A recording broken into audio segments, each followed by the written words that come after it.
جس نے روم اور فارس کے ایوانوں میں لرزہ طاری کر دیا، جسے نبی اکرم صلی اللہ علیہ وسلم نے سیف اللہ کا خطاب دیا۔ تو آئیے سنتے ہیں سیدنا خالد بن ولید رضی اللہ عنہ۔ اللہ کی راہ میں جہاد کرو جیسا کہ جہاد کرنے کا حق ہے، اسی نے تمہیں برگزیدہ بنایا ہے، اور تم پر دین کی کسی بات میں تنگی نہیں ڈالی، اور تمہارے لیے تمہارے باپ ابراہیم کا دین پسند کیا۔ اللہ نے پہلے یعنی پہلی کتابوں میں تمہارا نام مسلم رکھا تھا، اور اس کتاب میں بھی تمہارا یہی نام رکھا ہے۔ جو مسلمان گھروں میں بیٹھ رہتے اور لڑنے سے جی چراتے ہیں اور کوئی عذر نہیں رکھتے، وہ اور جو اللہ کی راہ میں اپنے مال اور جان سے لڑتے ہیں، وہ دونوں برابر نہیں ہو سکتے۔ اللہ نے مال اور جان سے جہاد کرنے والوں کو بیٹھ رہنے والوں پر درجے میں فضیلت بخشی ہے، اور گو نیک وعدہ سب سے ہے، لیکن اجر عظیم کے لحاظ سے اللہ نے جہاد کرنے والوں کو بیٹھ رہنے والوں پر فضیلت بخشی ہے۔ نبی اکرم صلی اللہ علیہ وسلم کا ارشاد ہے، کوئی شخص جنت میں داخل ہو جائے اور پھر اس سے کہا جائے کہ تو لوٹ کر دنیا میں چلا جا، ساری دنیا کی دولت اور حکومت تجھے دی جائے گی، تو وہ کبھی جنت سے نکل کر دوبارہ دنیا میں آنے پر راضی نہ ہوگا، سوائے شہید کے، جو یہ تمنا ظاہر کرے گا کہ مجھے دنیا میں بھیج دیا جائے تاکہ میں پھر جہاد کر کے شہید ہوں، اسی طرح 10 مرتبہ زندہ کر کے دنیا میں بھیجا جاؤں، پھر شہید ہو کر آؤں، کیونکہ اللہ کی راہ میں شہید ہونے والا بڑے اعزاز و اکرام کا مشاہدہ کرے گا۔ نبی صلی اللہ علیہ وسلم نے یہ بھی فرمایا، میری تمنا ہے میں اللہ تعالی کی راہ میں قتل کیا جاؤں اور پھر مجھے زندہ کیا جائے، پھر قتل کیا جاؤں، پھر زندہ کر دیا جائے، پھر قتل کیا جائے۔ قرآن کریم کی آیات اور احادیث مبارکہ آپ نے ملاحظہ فرمائی، ان سے جہاد کی فضیلت بخوبی واضح ہے۔ تو کیوں نہ آج اسلام کے ایک عظیم مجاہد سیدنا خالد بن ولید رضی اللہ عنہ کی زندگی کے حیرت انگیز، چونکا دینے والے اور جہاد کی روح کو بیدار کر دینے والے واقعات سنیں۔ آپ کا جواب یقیناً ہاں میں ہوگا، تو پھر سنیے۔ سیدنا خالد بن ولید غزوہ احد میں ابھر کر سامنے آئے۔ یہ اس وقت کفار مکہ کے لشکر میں شامل تھے اور ایک دستے پر سالار تھے۔ نبی کریم صلی اللہ علیہ وسلم نے احد کے میدان میں ایک چھوٹی پہاڑی پر، جسے جبل عینین یا جبل رمات کہتے ہیں، 50 کے قریب تیر اندازوں کو مقرر فرمایا تھا۔ احد پہاڑ اور اس پہاڑی کے درمیان ہموار میدان ہے جہاں یہ جنگ ہوئی۔ اس پہاڑی پر تیر اندازوں کو اس لیے مقرر فرمایا تھا تاکہ دشمن پیچھے سے حملہ نہ کر سکے۔ احد کی لڑائی شروع ہوئی، مسلمان بے جگری سے لڑے اور کفار کے پاؤں اکھڑ گئے، وہ بدحواس ہو کر بھاگے، مسلمان ان کا پیچھا کرنے لگے اور مال غنیمت لوٹنے لگے۔ ایسے میں پہاڑی پر موجود تیر انداز دستے نے بھی پہاڑی چھوڑ دی اور مال غنیمت لوٹنے کے لیے میدان کی طرف دوڑ پڑے۔ اگرچہ نبی کریم صلی اللہ علیہ وسلم نے انہیں تاکید فرمائی تھی، تم لوگ اس پہاڑی سے نہ ہٹنا، لیکن انہوں نے خیال کیا یہ حکم اس وقت تک کے لیے تھا جب تک کفار شکست کھا کر بھاگ نہ کھڑے ہوں۔ ان کے سالار عبداللہ بن زید نے انہیں روکا بھی تھا، لیکن وہ نہ رکے، وہ اپنے چند ہمراہیوں کے ساتھ وہیں کھڑے رہے۔ ادھر بھاگتے دشمنوں میں سے خالد بن ولید کی نظر اس پہاڑی پر پڑی۔ ان کی تیز نظر نے فوراً بھانپ لیا کہ اس طرف سے مسلمان غافل ہیں اور ان پر دوبارہ حملہ کیا جا سکتا ہے۔ پس وہ اپنے دستے کے ساتھ مسلمانوں پر ٹوٹ پڑے اور اس طرح غزوہ احد میں دردناک صورتحال پیش آئی۔ یہ خالد بن ولید کی جنگی صلاحیت تھی جس نے مسلمانوں کے پاؤں اکھاڑ دیے۔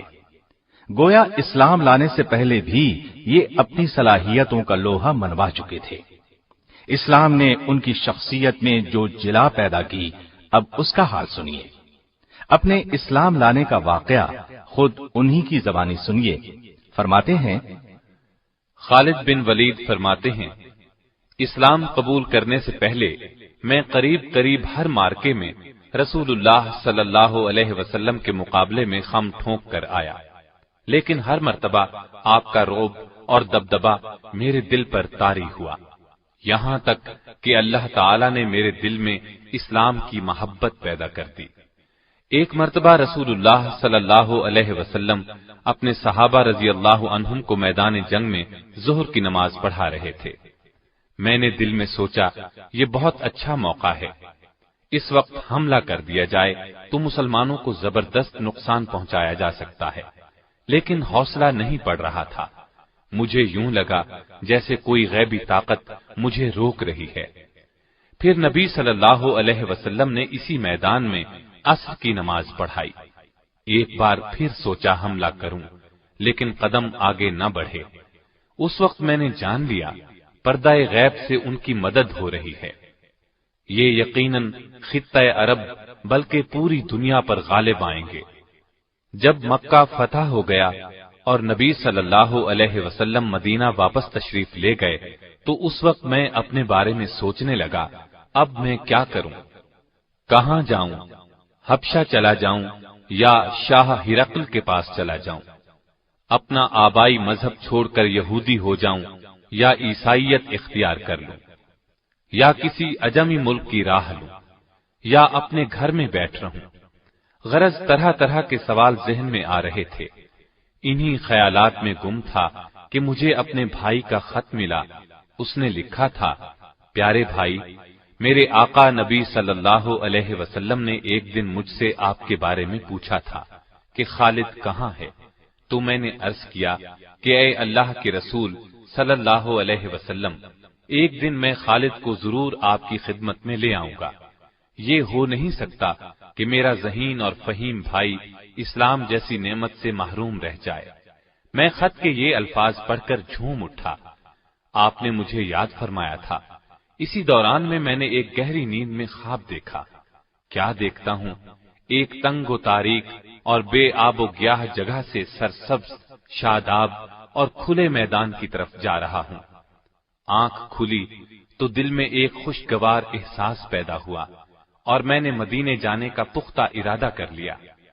ساتھ ہی میں نے خواہش کی کہ مدینے کی طرف جانے کے لیے کوئی ساتھی مل جائے۔ میں نے عثمان بن طلحہ رضی اللہ عنہ سے اپنے دلی ارادے کا ذکر کیا۔ وہ خوشی سے میرے ساتھ چلنے کے لیے تیار ہو گیا۔ آخر ہم روانہ ہوئے۔ دوران سفر عمرو بن عاص رضی اللہ عنہ ملے۔ انہوں نے مجھ سے پوچھا، کہاں جا رہے ہو؟ میں نے بتایا، اسلام کی کشش مجھے مدینے کی طرف کھینچے لے جا رہی ہے۔ پھر میں نے ان سے پوچھا، اور آپ کا ارادہ کہاں کا ہے؟ انہوں نے کہا، یہی جذبہ لے کر میں گھر سے نکلا ہوں۔ اب ہم تینوں ایک ساتھ چل پڑے۔ یکم سفر 8 ہجری کو مدینہ طیبہ میں نبی صلی اللہ علیہ وسلم کی خدمت میں حاضر ہوئے۔ میں نے نہایت ادب اور احترام سے آپ کو سلام کیا۔ آپ نے مسکراتے ہوئے میرے سلام کا جواب دیا۔ میں نے کلمہ پڑھ کر اسلام میں داخل ہونے کا اعلان کیا۔ اس پر رسول اللہ صلی اللہ علیہ وسلم نے فرمایا، خالد، تمہاری دانش اور فہم و فراست کی بنا پر مجھے امید تھی کہ تم ایک دن ضرور اسلام قبول کر لو گے۔ میں نے نبی صلی اللہ علیہ وسلم کے ہاتھ پر بیعت کرتے ہوئے عرض کی، اے اللہ کے رسول، میرے لیے اللہ تعالی سے دعا کریں۔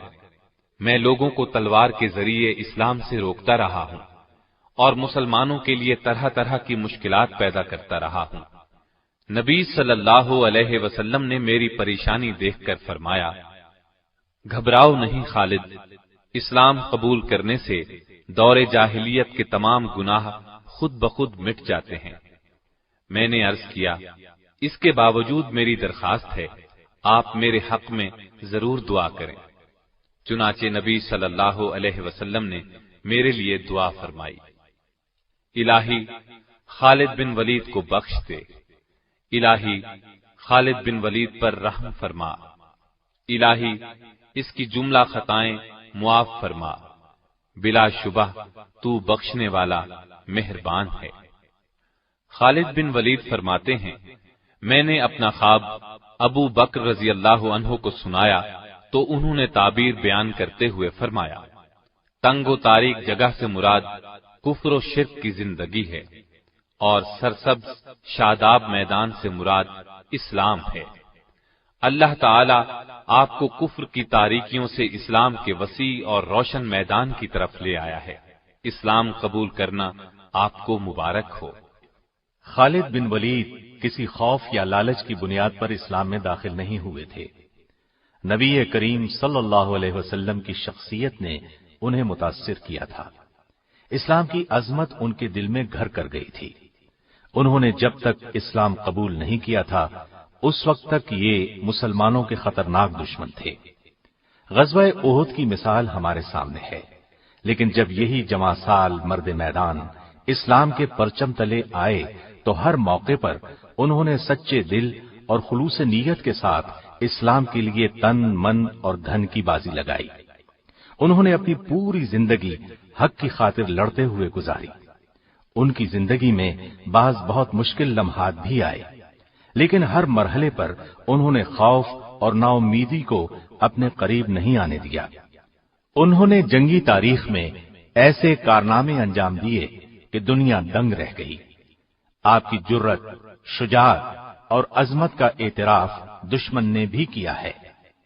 جرمن فوج کے سپہ سالار سے جب پوچھا گیا آپ کی کامیابی کا راز کیا ہے تو اس نے فوراً کہا، میں میدان جنگ میں مسلم جرنیل خالد بن ولید کے طریقے اپناتا ہوں۔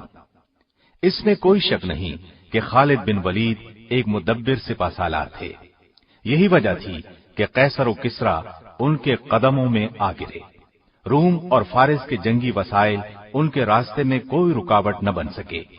ابتدا سے لے کر آخر تک ہر مارکہ حق و باطل میں فتوحات نے ان کے قدم چومے اور شکست کسی بھی میدان میں ان کے نزدیک نہ پھٹک سکی۔ غزوہ موتا میں تو ان کے جوہر کھل کر سامنے آ گئے۔ ہوا یوں کہ نبی کریم صلی اللہ علیہ وسلم نے اپنے ایک جان نثار صحابی سیدنا حارث بن عمیر ازدی رضی اللہ عنہ کو خط دے کر وادی بصرہ کے حکمران حارث بن ابی شمر غسانی کی طرف روانہ کیا۔ ابھی وہ شام کے صوبے بلقا کی موتا نامی بستی میں پہنچے تھے کہ صوبے کے گورنر شرابیل بن عمرو غسانی کو ان کی آمد کی اطلاع ہو گئی۔ اس نے انہیں گرفتار کر کے بے دردی سے شہید کر دیا۔ یہ غمناک خبر جب نبی کریم صلی اللہ علیہ وسلم تک پہنچی تو آپ بہت رنجیدہ ہوئے۔ اس کے علاوہ 15 صحابہ پر مشتمل ایک تبلیغی جماعت سرزمین شام میں مصروف تھی۔ ان تمام صحابہ کو دھوکہ دے کر بے دردی سے شہید کر دیا گیا۔ انہی ایام میں شاہ روم نے مدینہ منورہ پر چڑھائی کی دھمکی دی۔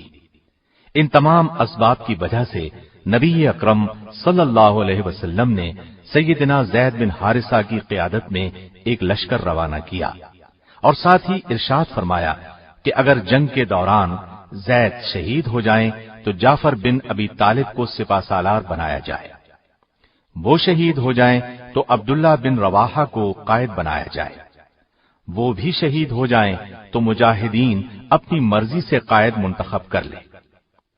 نبی کریم صلی اللہ علیہ وسلم نے لشکر کے لیے سفید رنگ کا پرچم بنایا اور سیدنا زید بن حارثہ کے حوالے کیا۔ لشکر کو آپ نے یہ وصیت کی کہ جس مقام پر حارث بن عمیر ازدی شہید ہوئے وہاں پڑاؤ کریں اور اللہ سے مدد طلب کرتے ہوئے ڈٹ کر دشمن کا مقابلہ کریں، اور دیکھنا کسی سے بدعہدی نہ کرنا، نہ خیانت کرنا، کسی بچے، بوڑھے یا عورت کو قتل نہ کرنا، اور نہ کسی گوشہ نشین راہب کی گردن اڑانا، کسی عمارت کو منہدم کرنا، نہ کوئی درخت کاٹنا۔ لشکر اسلام نبی کریم صلی اللہ علیہ وسلم سے یہ ہدایات دے کر اپنی منزل کی طرف روانہ ہوا۔